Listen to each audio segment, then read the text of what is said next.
दंगा ब्रिगेड को message clear, नहीं चाहिए ईंट पत्थर।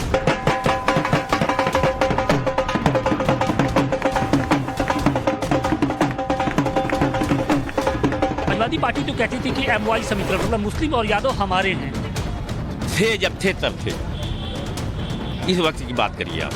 अब वो तिलिस्म टूट गया। नहीं, हाँ टूट गया, टूटना था उनको, टूट गया, बात खत्म। जा आजमगढ़ रामपुर का रिजल्ट, भूचाल एट यूपी टू गुजरात। प्यार कबो ना घटल रहे, आजमगढ़ से ध्यान कबो ना हटल रहे। सर योजनाएं तो बढ़िया है उनकी, योजनाएं की वजह से वोट मिला है उन्हें और काम विकास बढ़िया किया है उन्होंने। सरकार डबल इंजन, मुस्लिमों को नो टेंशन।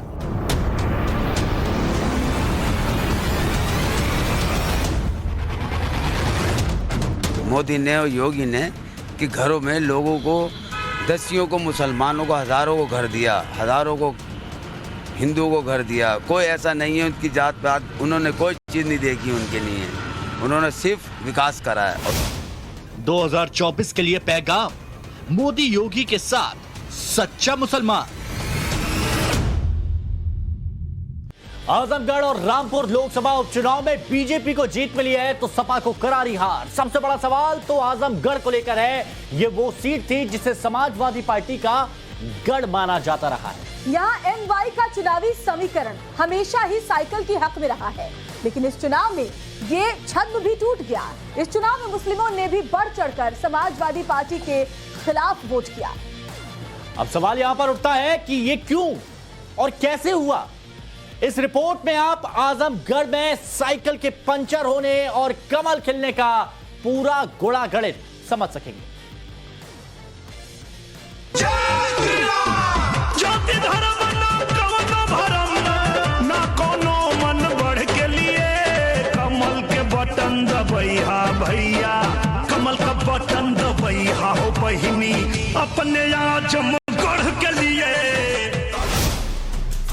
यूपी विधानसभा चुनाव में मिली करारी हार के जख्म अभी सूखे भी नहीं थे।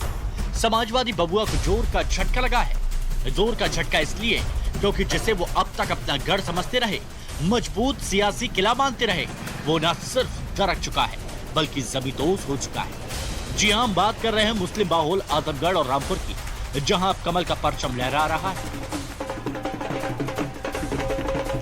2014 और 19 के जिस मोदी लहर के बावजूद आजमगढ़ के किले से समाजवादी पताका उतर नहीं सका, वो उपचुनाव में हो गया।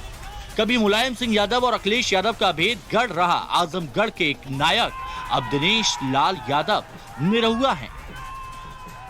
अखिलेश हुए फरार, निरहुआ डटल रहे, अखिलेश हुए फरार, निरहुआ डटल रहे।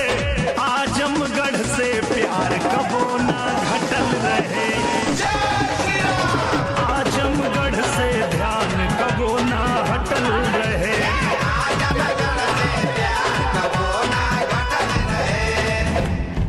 जी हां, जिस अखिलेश यादव ने आजमगढ़ से ही 2019 में निरहुआ को लोकसभा चुनाव के सपने पर ब्रेक लगा दिया था, लेकिन निरहुआ डटे रहे। 4 महीने पहले हुए विधानसभा चुनाव में योगी लहर के बावजूद जहां समाजवादी पार्टी ने जिले की 10 की 10 सीटों पर जीत दर्ज की, लेकिन समाजवादी बबुआ ने बहुत बड़ी गलती कर दी। यूपी विधानसभा में नेता विपक्ष बनने के चक्कर में आजमगढ़ के सांसद पद से इस्तीफा दे दिया। बस यही निरहुआ को एक मौका मिल गया। आजमगढ़ में बीजेपी ने निरहुआ पर फिर से विश्वास दिखाया और उन्होंने समाजवादी पार्टी के सबसे मजबूत किले को ध्वस्त कर दिया।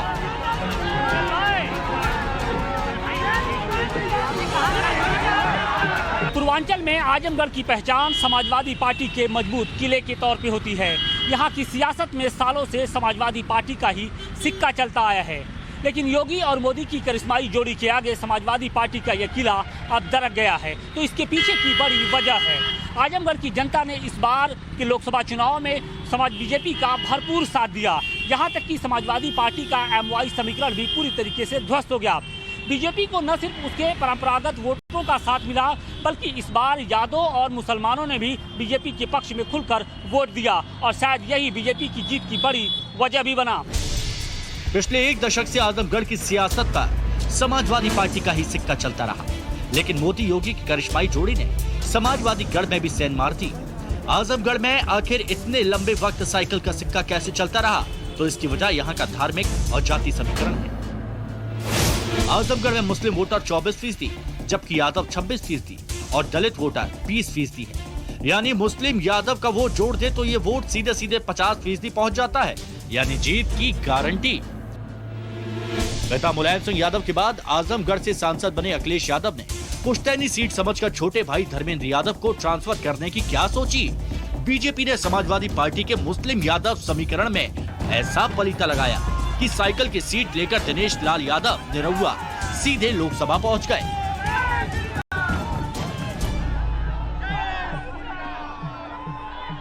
तो जिनको लगता है कि मैं बाहर से आया हूँ वो लोग भ्रम में हैं। उनको पता ही नहीं है कि मेरा पूरा बचपन आजमगढ़ में बीता है। मैं ज़्यादातर मेरे दोस्त मित्र साथी और जितने सहयोगी हैं सब आजमगढ़ में हैं। जितने साथी कलाकार आपको दिख रहे थे चुनाव के दौरान वो सब आजमगढ़ के हैं। तो मैं आजमगढ़ में ही रहूँगा और आजमगढ़ के लिए काम करने ही आया हूँ। और जी दिनेश जी, समाजवादी पार्टी लगातार कह रही थी कि नाचने गाने वाले लोग हैं, इनकी राजनीति में क्या जरूरत है, क्या जवाब देना चाहेंगे आज? नहीं, मैं उनको जवाब देने की मुझे ज़रूरत नहीं है। मुझे लगता है जनता ने उनको जवाब दे दिया है और हम लोग तो बस अब जनता के सेवक बने हैं, जनता की सेवा करेंगे। उनको जैसे जनता ने जवाब दिया है उनको जवाब मिल गया है। निरहुआ के सर पर 34.39% वोट के साथ जीत का सेहरा बंधा, जबकि धर्मेंद्र यादव को 33.44% और बीएसपी के गुड्डू जमाली को 29.27% वोट मिले। आजमगढ़ में बीजेपी की जीत में बीएसपी उम्मीदवार शाह आलम और गुड्डू जमाली ने भी बड़ा रोल निभाया। उन्हें 2.5 लाख से ज्यादा वोट मिले। तब तो धर्मेंद्र यादव कह रहे हैं कि बीजेपी और बीएसपी ने मिलकर उनकी हार मुकर्रर कर दी। ये तीनों लोगों का गठबंधन था। भाजपा बसपा सरकार का सबका गठबंधन मिलकर चुनाव लड़ रहा था। तब भी मैं आजमगढ़ की बहादुर लोगों को धन्यवाद दूंगा। केवल 4,500 का अंतर, इतनी बड़ी पार्लियामेंट जहाँ 2200 बूथ हों, जहाँ 2200 बूथ हों, हमारे हजारों कार्यकर्ताओं को रेड कार्ड दिए गए।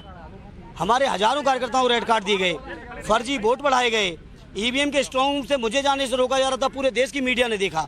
अब इससे ज़्यादा अन्याय के बाद भी अगर 4,500 से जीत गए तो वो कोई उनकी जीत नहीं है। मैं अपने सभी समाजवादियों को उनकी बहादुरी के लिए बधाई देता हूँ। कहते हैं ना, रस्सी जल गई ऐठन नहीं गई। ये कहावत आजमगढ़ में समाजवादी परिवार के लिए बिल्कुल सटीक बैठी। आप भी सोच रहे होंगे कि आखिर हम ऐसा क्यों कह रहे हैं? क्या वाकई आजमगढ़ के मुसलमानों का दिल अब समाजवादी पार्टी से भर गया है? ऐसे वक्त में जब देश में मजहब के नाम पर ताकत की नुमाइश की जा रही हो, प्रदेश को दंगों की आग में झोंकने की कोशिश की जा रही हो, उस दौर में मुस्लिम बहुल आजमगढ़ इलाके में बीजेपी की जीत के क्या मायने हैं?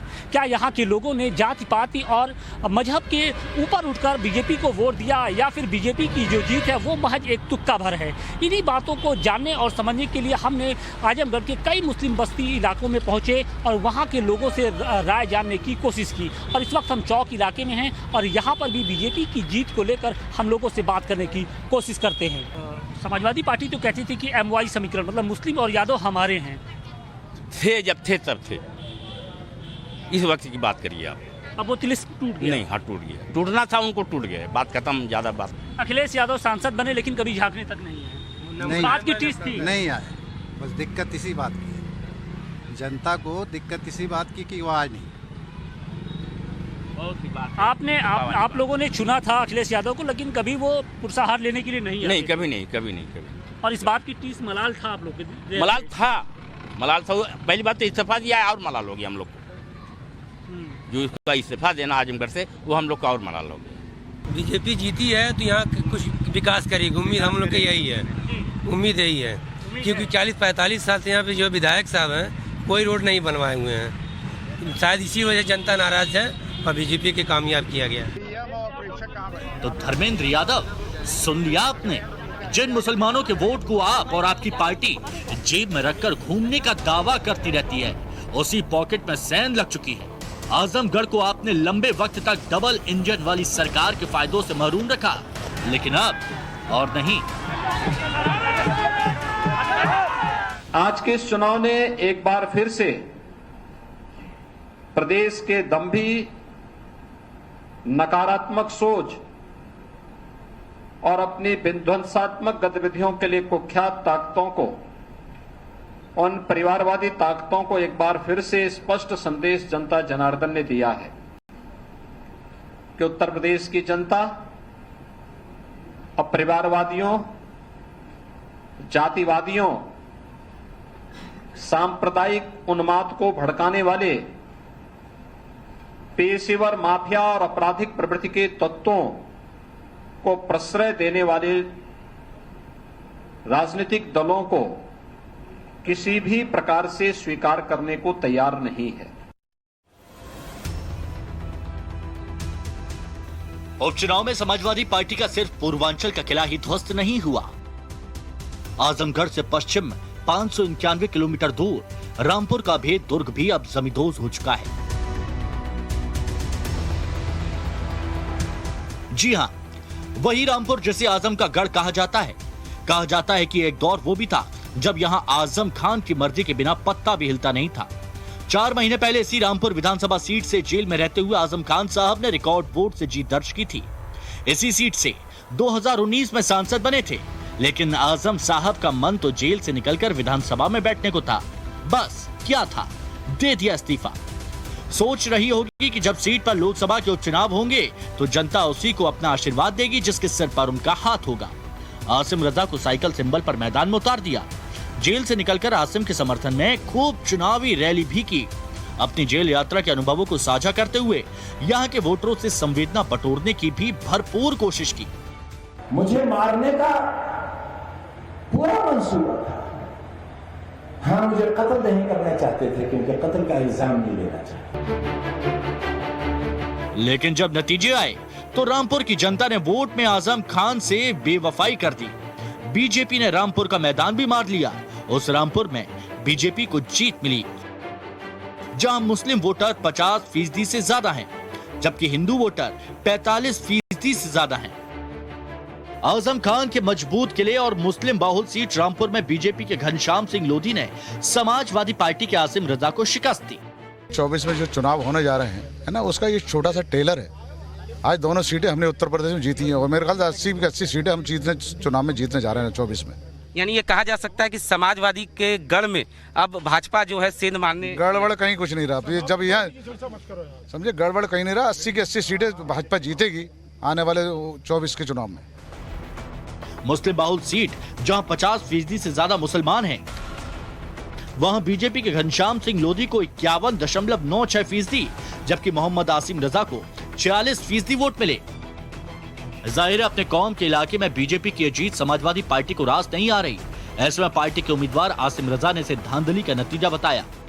शायद प्रशासन को ये एहसास हो गया कि इनका ये फिगर नहीं कट पाएगा, तो एकदम हमने ये देखा भी 1 घंटे पहले कि जिले के सारे प्रशासनिक और पुलिस अधिकारियों का यहाँ जमावड़ा हुआ। रिजल्ट के अनाउंसमेंट रोक दिए गए और उसके बाद ये खबर आने लगी कि बीजेपी इतने से जीत गया, इतने से जीत गया, इतने से जीत गया, और अभी काउंटिंग पूरी हुई नहीं है। आजम खान ने जेल से बाहर आते ही आसिम रजा के लिए दिन रात एक कर दिया। बावजूद इसके नतीजा एकदम उलट आया तो खान साहब ने अपना अफसोस कुछ इस अंदाज में बयां किया। इस कदर हम टूट गए हैं अपने अंदर, लेकिन टूटा हुआ शरीर भी लोकतंत्र की हिफाजत के लिए खड़ा रहा है। अगर इसे खड़ा रखना है तो मुल्क के सभी लोगों को इस सबसे बड़ी अहमियत के बारे में जो हिंदुस्तान की दूसरी आबादी है, इसके बारे में सोचना चाहिए कि वो लोकतंत्र के हिस्सेदार बने या जिस तरह से आजमगढ़ में समाजवादी पार्टी जमीनी हकीकत को नहीं समझ पाई, वही हाल रामपुर में समाजवादी पार्टी और आजम खान का हुआ। टाइम्स नाउ रिपोर्टर अनुज मिश्रा सीधे पहुंचे रामपुर के मुस्लिम समाज के बीच, यही जानने समझने के लिए कि आखिर मुसलमानों ने अब की बार समाजवादी पार्टी के साथ खेल क्यों कर दिया। सबसे पहले आपका नाम जानना चाहिए। शकील अहमद। शकील जी, क्या लगता है कि क्या योगी मॉडल उत्तर प्रदेश में हिट हो रहा है? हाँ, हिट हो रहा। जो योजनाएं हैं वो कितनी कारगर साबित होती है? कारगर, काफ़ी कारगर साबित हो रही हैं। जो रिजल्ट आया आपके रामपुर में, खास तौर पे अगर बात किया जाए, गढ़ कहा जाता था आजम खान का, लेकिन बावजूद इसके आज जो है वो बीजेपी जीती है। मुसलमानों ने वोट दिए हैं